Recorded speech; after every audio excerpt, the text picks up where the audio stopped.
Greetings. This is a special episode of Adventuring with the Cohens. We are here at James Fort, which is a 349-year-old slave trade port. There are only a few remaining in Ghana and in other areas in Africa, but we're here to remember our ancestors and what they experienced during the years of the transatlantic slave trade. Again, this is James Fort. What a fort is, the difference between a fort and a castle. The slave forts were mainly military. So this was one of those forts, and as being owned by the English originally, they were doing some trading in the Black Africans in this very location, dating back from 1673. And as we know, as an African American, our ancestors were brought into this industry, into that institution beginning in 1619.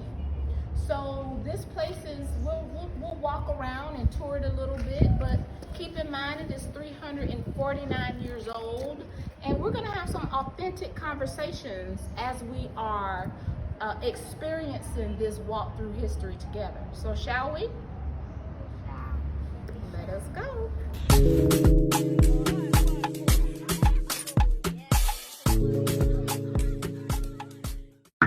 The Englishmen built Fort James in 1673. Even after slavery ended, Fort James continued to be used by the British colonists until 1957, which is when the Ghanaians, under the brave leadership of Kwame Nkrumah, fought and won their independence.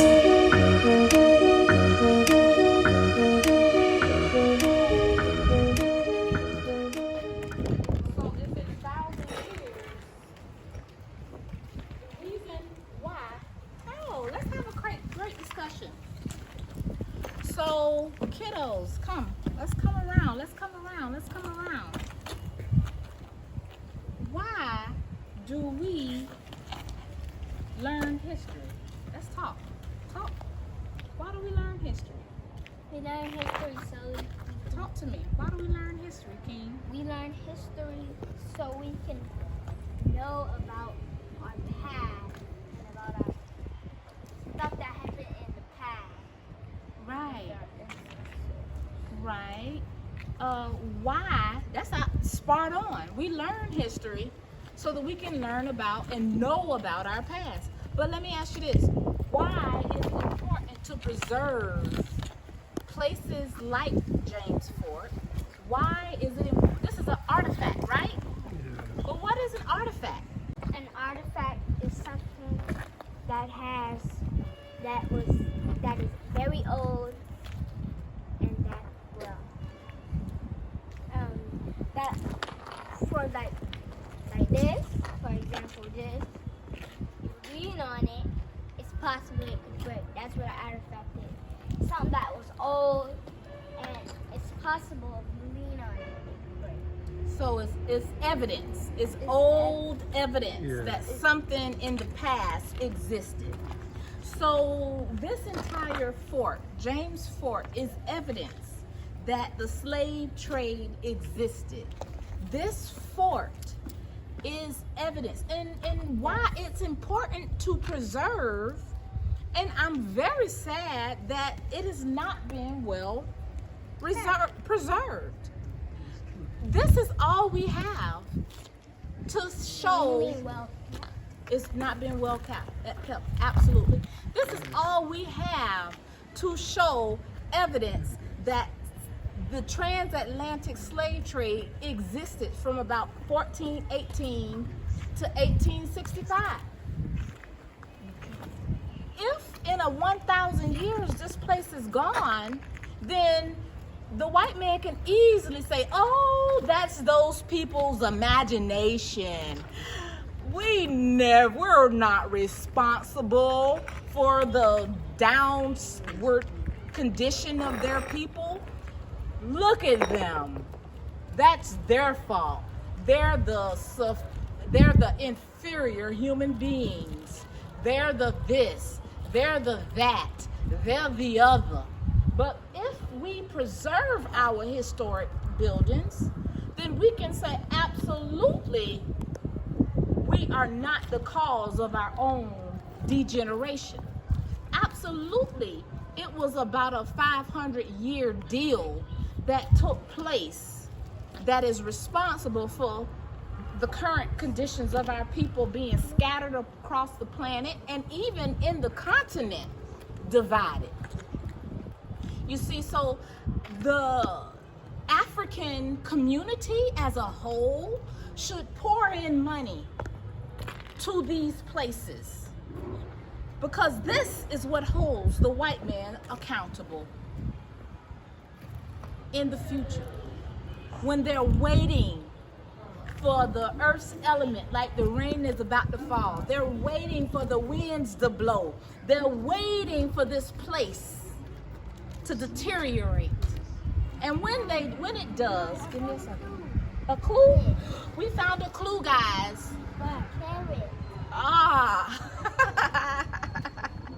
Yes, he's looking for artifacts. A future archaeologist, I might say.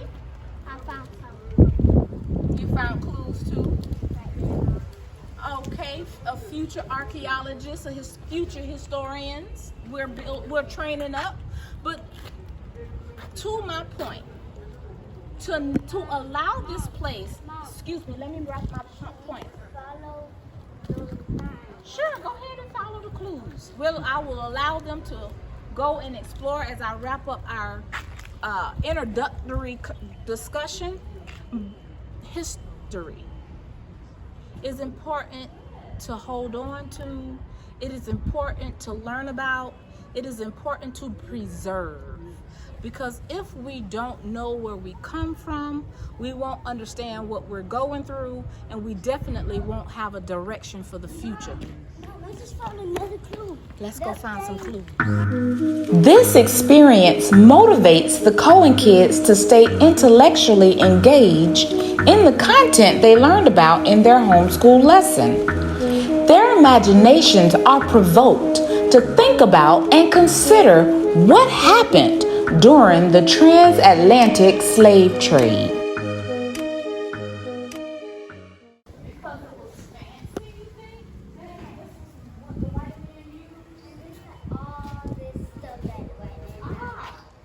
And I would also think that this might have been where the white man was, because look at the shape, kind of reminds you of England, right?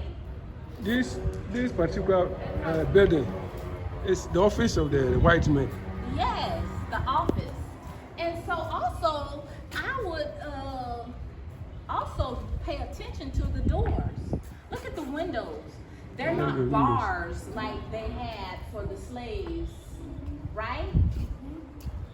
They didn't put themselves in bars, did they? No. And then it might be bigger. And they had more space, right? Like, this is probably.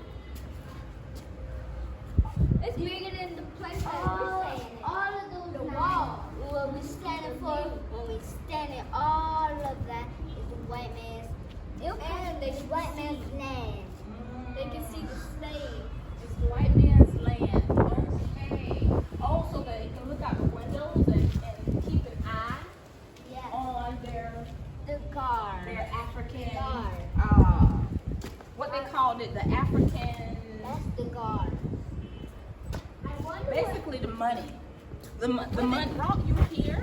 Let's stop so that Sarai can get to the spot. When they brought you here, be careful, it's a gutter. When they brought you here, period, point blank. When you were checked in the door, they looked at this. Open your mouth. Oh, he gonna be good and strong. That one gonna be $30. That one gonna be $300. So they put $300 in room number 7. then the white guard with his gun. All the way to room 7. So get in room 7. Just stand right there like that's room 7. And boom, they shut the door. But they in their office, they know how much you worth. $300, right? So then they look at the next one. Next. Oh, nice and healthy. Check you out from head to toe. Okay, $300. Take this one to room number 8. And another guard will come and was they nice and gentle with them? No, they let you know this right is off. room 7. That's room 6. Right, right. So they will let you know from the beginning that you aren't human anymore. And they would treat you like an animal. Worse than an animal. Worse than an animal. An object. Nope, you got out. Oh, you want to whoop? They would get that whoop. Wow, get back in there early, right? They would treat you horribly, Like an object. like an object, like this young queen said. So then they would look at the young queen, and they would look, open her mouth, make sure she's healthy. They check out her. Oh, she's gonna have some babies. Give me $600 for her. Get over there. And you would stay there. And you would stay in your cage, but holding cell, until the ship came. Because when that ship came, pulling up against the waters that we'll get to go see, when that ship came, that ship had people, businessmen on there who had what? Money.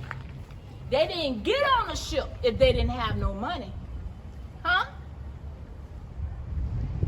May I hold the book, please? As it says, stay in your holding cell. As it said, and I'm reading from Shackles in Darkness by Felix Nobois and Robert Cooley. It says that on board, are you listening? On board a typical slave ship were European sailors, because they had people to have to drive the ship, right? Merchants, those were the people who had them, what? Money. There were physicians. Those were the ones who make sure that the slaves that they're buying, that was the merchant. They made sure the physicians made sure that this merchant that's going to buy, that's going to come with $100,000 to buy a bunch of slaves. He didn't want to buy no bad slaves, did he? He didn't want to buy slaves that was what? Fat. Weak, sick, and about to die. And fat. Oh no, didn't worry about that. So as we were saying, on board a typical slave ship were the European sailors, the merchants, the physicians, and the African captives. So they would go to if a ship. I know what an African captive is. What? An African captive is somebody that keeps control of the Africans so they don't move and separate them two. No. An African captive were the captured Africans. Get it? I thought that was white. No. Those are the people who, all of the whites together made sure that the captive Africans were in what? What are we wearing? Chains. They were in chains. On these ships were the sailors manned the ship. Yes. Said golden never rests. No, that's right. Golden never rusts. So on the ships, the sailors manned the ships. You were talking about watching to make sure that the slaves weren't oversee the slaves. That's what the sailors were for. The military was for. The merchants were the businessmen. Those were the ones when they pulled up that ship and they got off their ship and they walked into the Englishman's office there. They said, I have $100,000. Bring me some. I have an order for 50 little boys, 50 little girls, 100 women, and 100 men. So then all of the people who are guardsmen here would go to the different rooms that we walked in. Mom, why don't we just do this side? No, we don't have to again. It was fine. They would walk them and go get what they needed. Then they would come, maybe stand them out so they can come and watch and look. And where's my doctors? The physicians would come and assess them. If so, they'd walk them to the ship. He would pass them the $100,000. Then the white man would go tell them, we need some more. Go trap some more Africans. We need some more. Go kidnap some more. We need some more. Go do some bartering. Give them some beer. Give them some alcohol. Give them tobacco. Give them gun. Give them whatever. But we need some what? Tobacco. We need some Africans. Give them tobacco. Tobacco. So that's in a nutshell how the purpose of this place. So now you can come out of cell number 7, come out of cell number 8, come out of cell number 7, come out of cell number 12.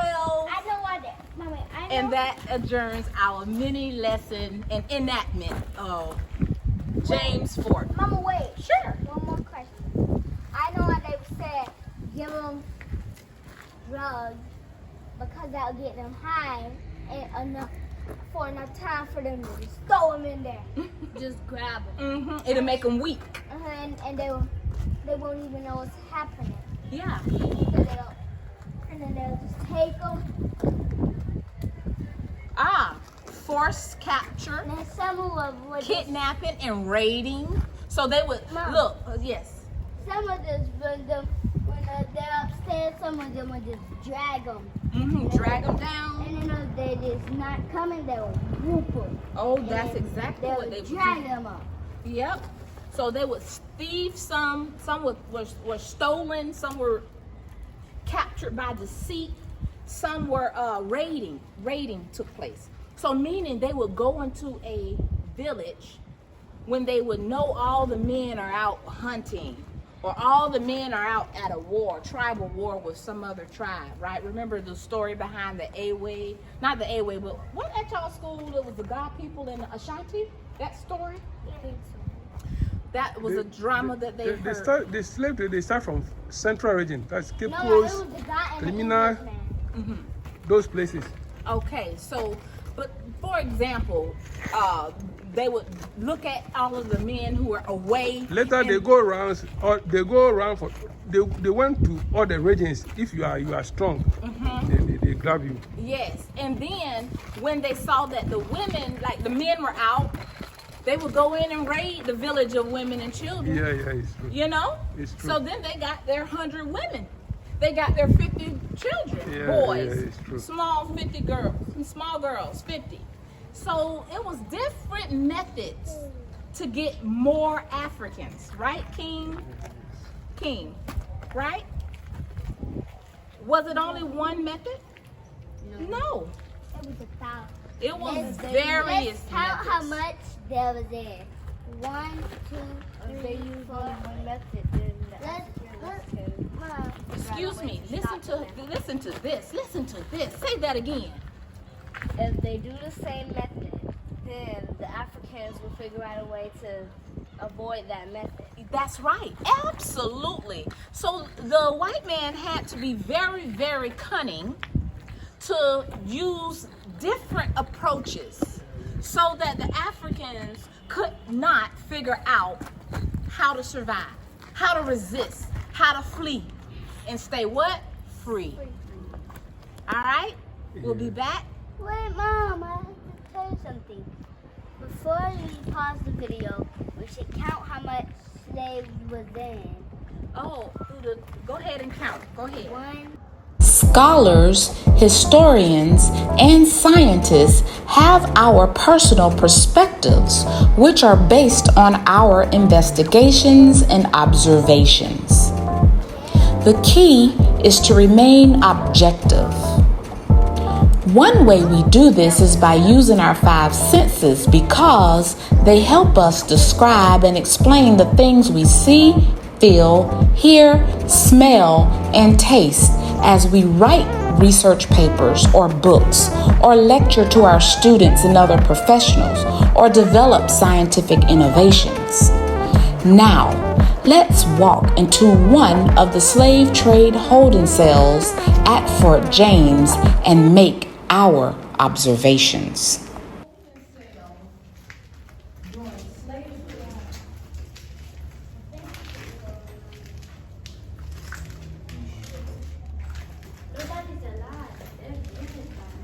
During slavery, this would have been a holding cell.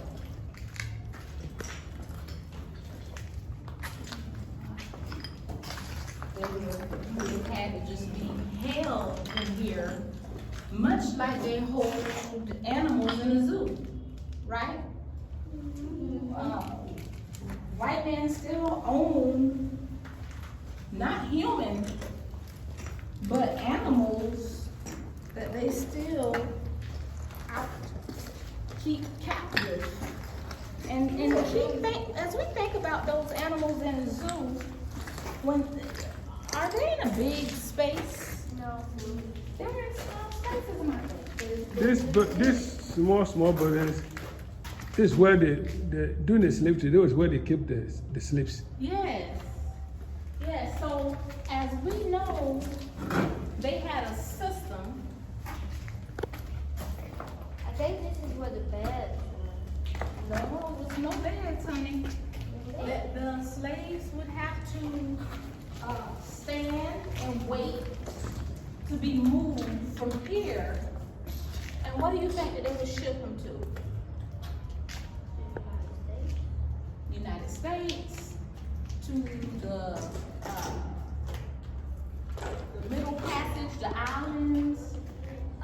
Some were shipped to England, some were shipped to, and we know England has lots of different British nations, right? So,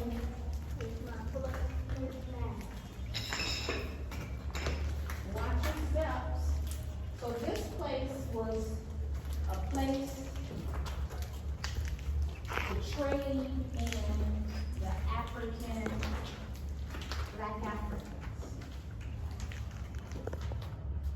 I don't know. You really bad. Nobody would go. Yes, they do. That's why it's open. This is why it's open. And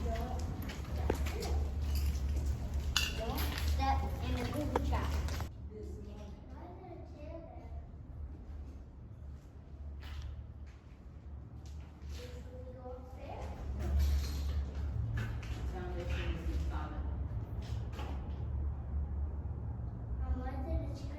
Remember, this place is 349 years old. So, as a listen to the discussion. Someone just said it there. Remember, during the slave trade era,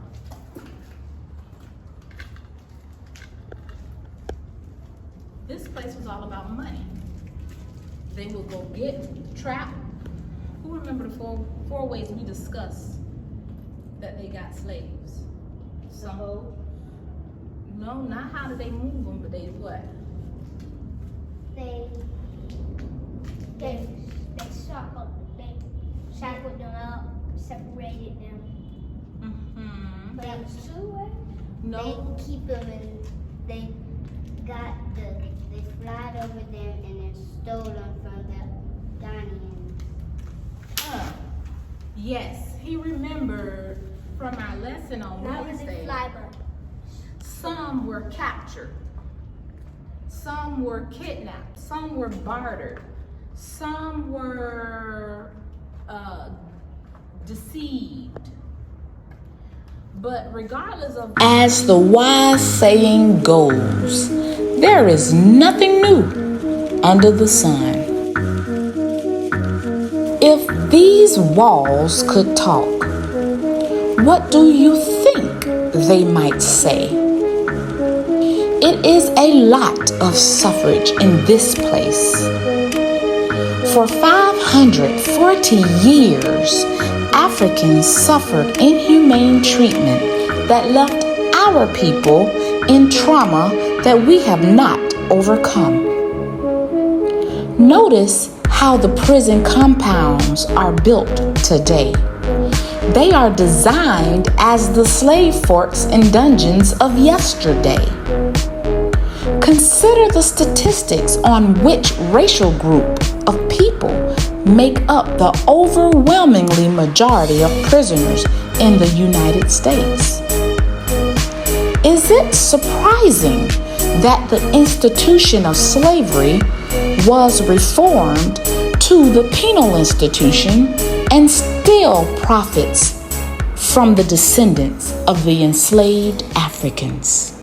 After our observations of our enslaved African ancestors' experience, it is time to debrief by the seaside to honor our ancestors for surviving the trauma and atrocities of the transatlantic slave trade. While we can never walk in their shoes, we can take a journey to their past to gain a deeper understanding of our history and identity. For all the descendants of the enslaved Africans, we pray for our continued strength, grace, guidance, and love as we move forward seeking reconciliation and unity for our future generations. Don't forget to subscribe.